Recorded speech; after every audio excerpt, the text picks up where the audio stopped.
High blood pressure is one of the leading preventable causes of heart disease.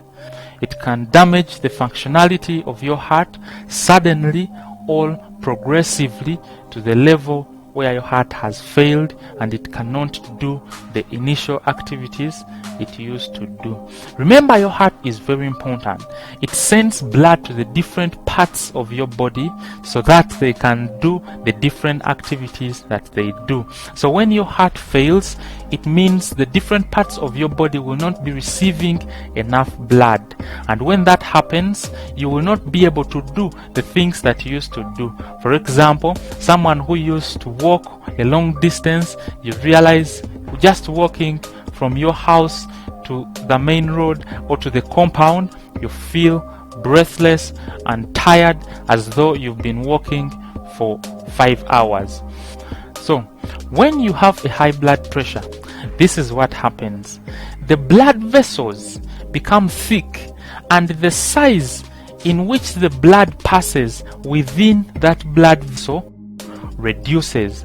And when that happens, the blood that can be carried by that particular blood vessel will not exceed a certain amount when there is need.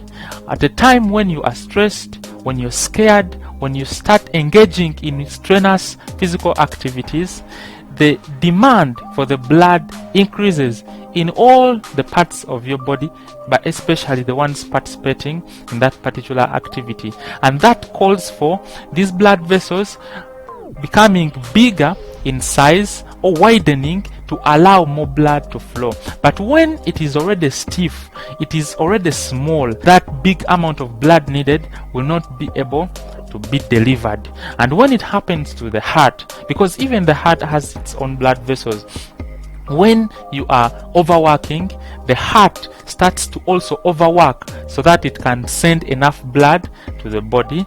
The blood vessels need to also carry more blood to the heart itself to sustain its activities. But because they are already small and they are stiff, they cannot take that blood. Your heart will start to starve. It will be working but without supply. It will be working but without enough supply.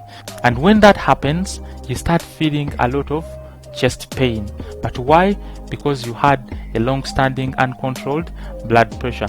Number 2, when you have a high blood pressure, the blood vessels get damaged. And when they get damaged, in them they form swellings which can suddenly block the entire blood vessel. When that happens to any of the blood vessels in the heart, it can cause what we call a heart attack, where your heart starts to die off because it's not receiving enough blood.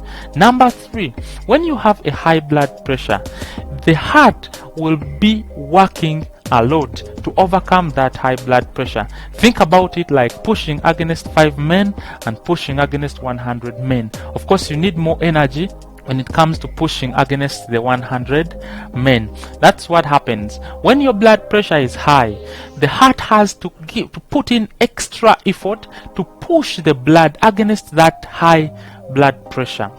And when that happens for a long time, your heart starts to get tired.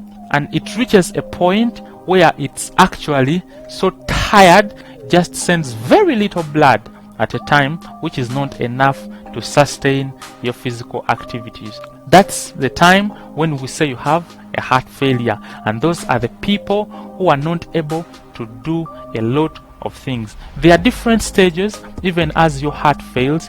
For example, you can have heart failure but you don't have any symptoms. That is in the first stage. When you progress to the second stage, you feel breathless when you do strenuous activities. You use a lot of energy. And when you progress to stage 3, even doing something small like walking from your bedroom to the sitting room, you feel breathless like you've been climbing a mountain. And when you progress to stage 4, even when you are not doing anything, you're just there resting, you can get an episode of being breathless. Why? Because now your heart has totally failed to do its activities. But why? Because you had a long-standing high blood pressure that was not attended to. It is unfortunate that high blood pressure affects important parts of your body that are really essential for your survival. So it's better for every one of us to take full responsibility. Let's go get our blood pressures checked, and if they are high, we shall be advised accordingly. If they are normal, we shall also be advised accordingly. Remember, you have one life to live. Oh yes, one life to live. Mwanguzi Shadrach, Health Touch Uganda. Follow the light.